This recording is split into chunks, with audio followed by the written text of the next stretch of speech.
The D4vd case is worse than we thought. What okay, where's this going? I think maybe I remember something going on, but anyways, by BlackySpeakz, we're gonna look at this. I have no idea. Also, please consider liking and subscribing. I appreciate it. And yeah, here we go. I have no idea what I'm gonna see here. Let's go. Now, most people have I don't know who this is. already heard about this story. Popular singer David, spelled D4vd, was arrested in connection with the death of 14-year-old Celeste Rivas Hernandez. Never mind, I do know this. Never mind. I think I do know this. I do know this. We did a reaction to a video covering this. But what's come out since then changes everything. The motive, the timeline, and what happened the last night Celeste was ever seen, when David invited her to his home in the Hollywood Hills, and she never came back. Apparently, also, they did find her body in his car, right? Celeste, a 14-year-old at that time, went to Mr. Burke's house in the Hollywood Hills. She was never heard from again. And months later, in September 2025, that's when everything changed. Police say the car had been at the lot for a couple of days. When asked about reports the vehicle is registered to 20-year-old singer David. Because inside a car registered to the singer, investigators made a discovery. Remains found in the front trunk, unidentified at the time. Okay, yeah, we do remember this. Apparently, he was also dating this girl, if you could call it that. Yeah, horrible stuff. I don't remember the full thing though. After sitting there for months, it was eventually revealed that those remains belonged to 14-year-old Celeste Rivas Hernandez, a teenage girl from Riverside County, California, who had initially been reported missing back in April 2024. Celeste had disappeared out of Lake Elsinore that same month. By the way, absolutely horrible. Wait, she was actually, correction, she was 13 at that time when she went missing, right?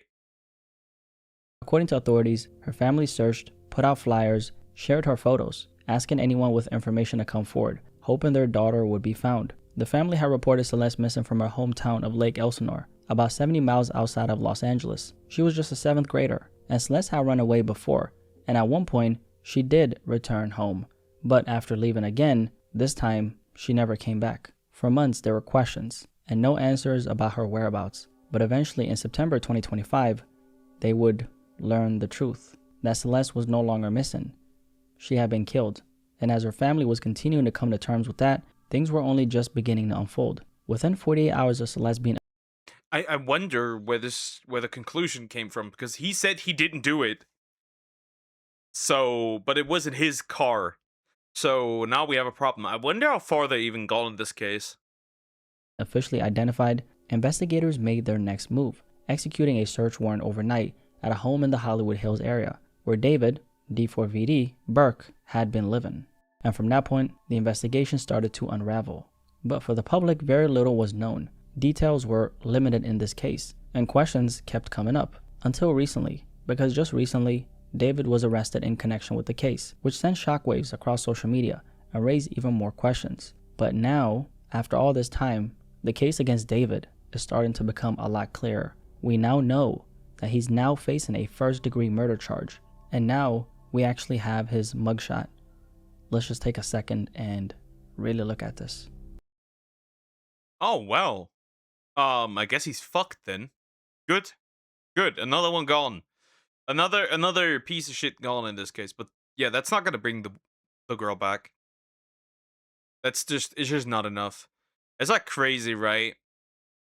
I think I still don't know what her parents were thinking. Like if her parents even tried anything to stop her going there, or like because right, they would probably still be aware in some way, shape, or form that he was interacting with her. I don't remember what the parents were doing during that time. Regardless, it's just horrible. We now also have what they say was the motive, a timeline of what allegedly happened, and the evidence they claim to have. And when you put all of it together, this case becomes a lot worse than people thought. Now, to really understand how this even got to that point, we have to go back to on. I think he also incorporated a lot of what he was doing. Apparently, people were at least speculating that he put little hints into his songs. I could be wrong, but I think that was the case. or about April 23rd, 2025, when, according to investigators, David invited Celeste to his home in the Hollywood Hills area. Celeste arrived, and according to investigators, this was the last time she was known to be alive. Now, up until this point, there had been speculation about the nature of his involvement with Celeste. And it's important to be clear here, we're talking about a grown man and a minor. According to investigators, that is no longer speculation. They allege that David was sexually involved with Celeste, and that this began when she was under the age of 14. During the course of our investigation, detectives learned that she had been involved.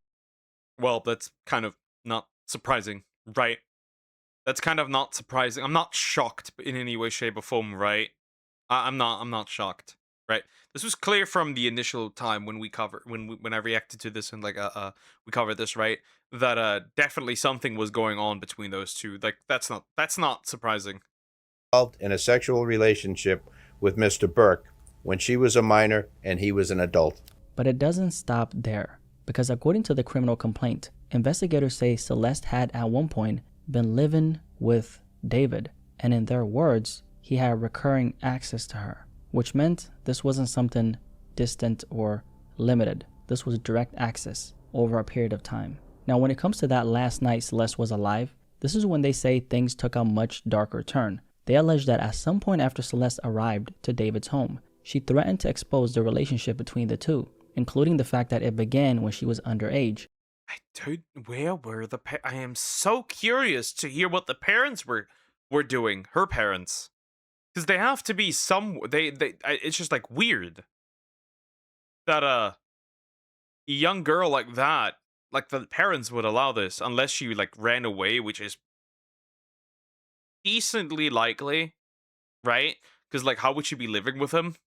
So I'm assuming that at worst she probably ran away from her parents, which David of course knew could seriously damage his career. At the time, David was a rising mainstream artist, and just 2 days earlier, he had announced the Withered World Tour, a global tour set to take him across multiple countries as his career was continuing to expand, and that detail matters. According to investigators, this is where the motive comes in. See, investigators believe that once Celeste became a threat to David, after she threatened to expose their relationship, the situation escalated. And what happened next, they say, is where things went downhill. This murder was committed for financial gain.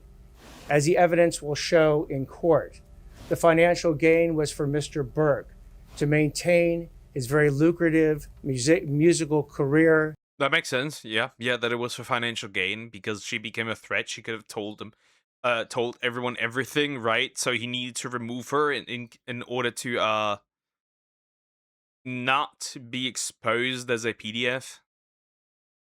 That's the thing, right? And to not crash his career. Poor girl. Yeah, the thing is though that he didn't even try to hide it. And again, I think he did put some of the stuff into his songs. Again, I could be wrong, but I think that's the case. That Celeste was threatening. They allege that after she threatened to expose him, the situation escalated into her murder. However, it didn't stop there. They allege that on or about May 5th, 2025, Celeste's remains were further altered. Her remains were... No. Oh no. Don't tell me. Okay, so in addition to first degree deletion, D4vd is charged with continuous for child under 14 and body. That's horrifying.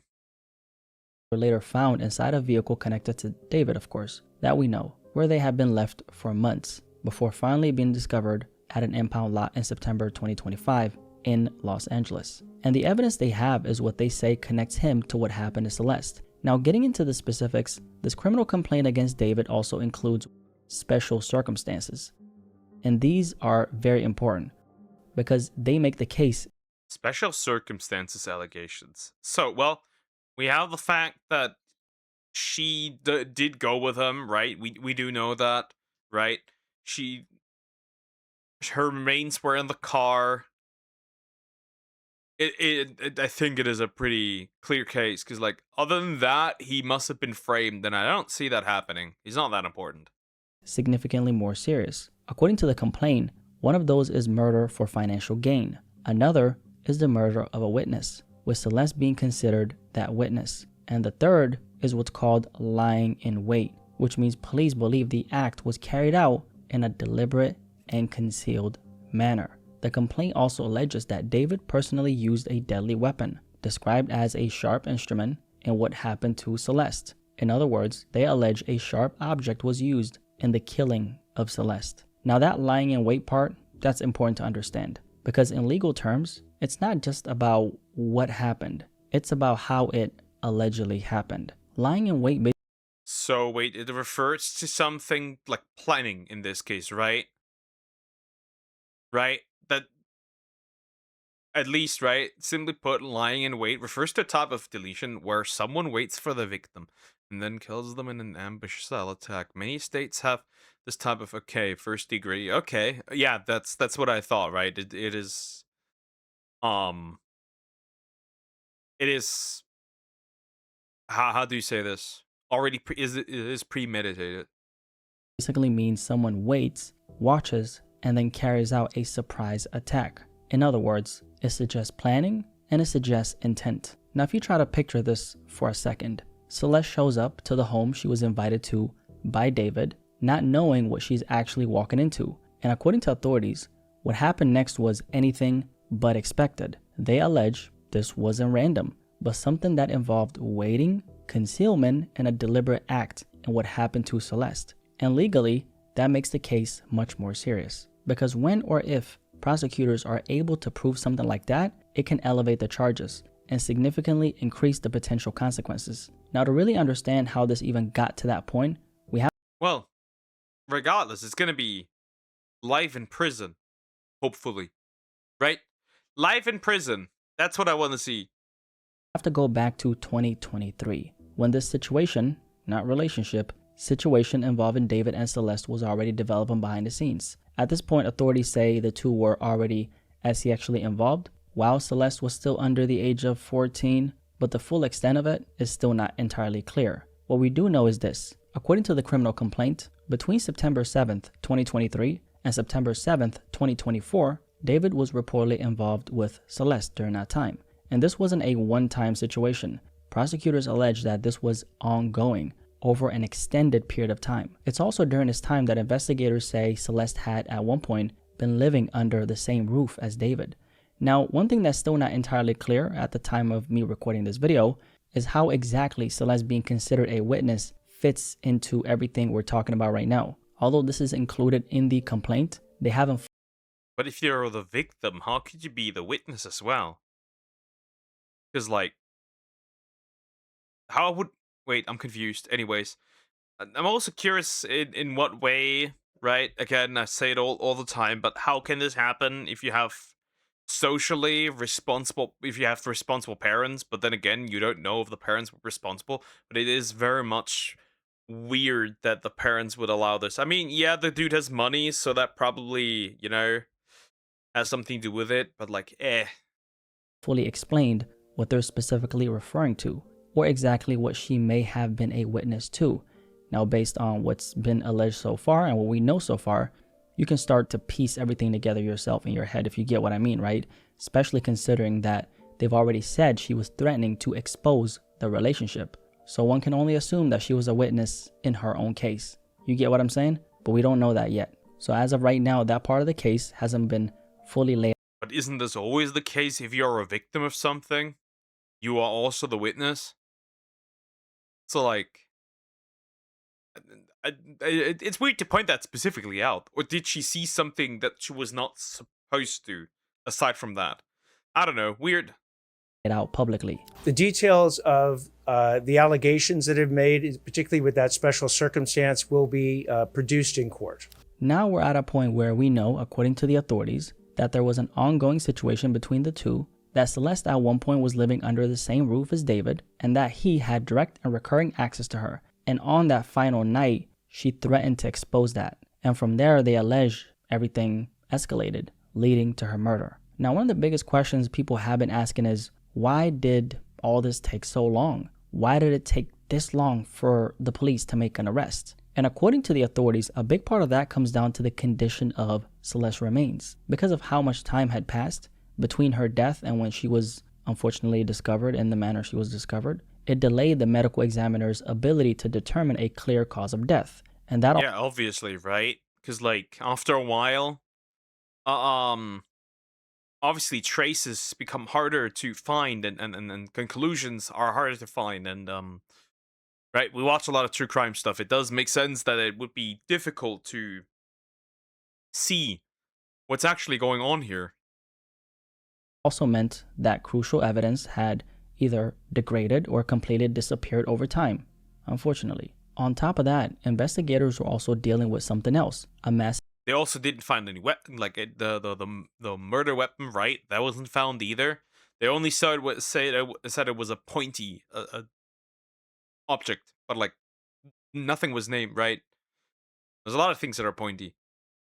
amount of false information that was spreading online. If you guys remember, when the story first broke, things were pretty chaotic. There was a lot being said, and the majority of it was actually not accurate. And even a lot of very popular media outlets ended up pushing information that wasn't fully verified at all. And because law enforcement had to sort through all of that information while trying to piece together what was done to Celeste, it made this investigation that much more difficult, and ultimately, that's what added all this time to it. Now, another key reason why this case took time is because, according to the authorities, there was no direct eyewitness who actually saw what happened to Celeste. And on top of that, they also didn't have any clear footage that directly shows David committing the.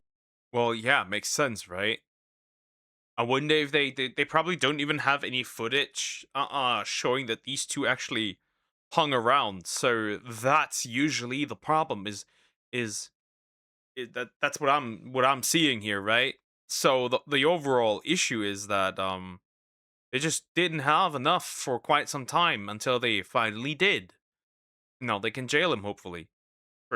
Prosecute him and then jail him. The act.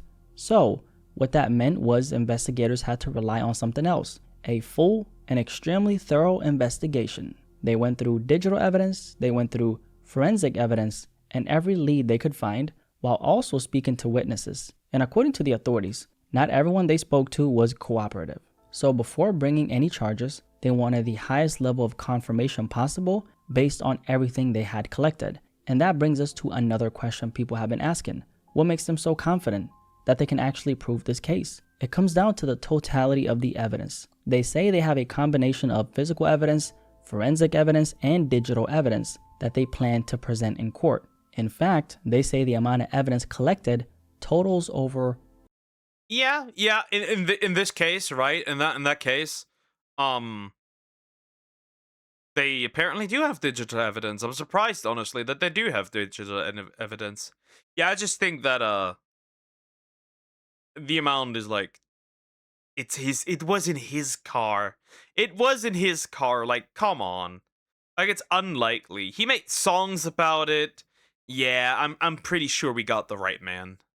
40 terabytes. Not gigabytes, terabytes. And based on everything they've gathered, they believe they can prove their case against David beyond a reasonable 40 terabytes? Yeah, he's going. Good, thank goodness.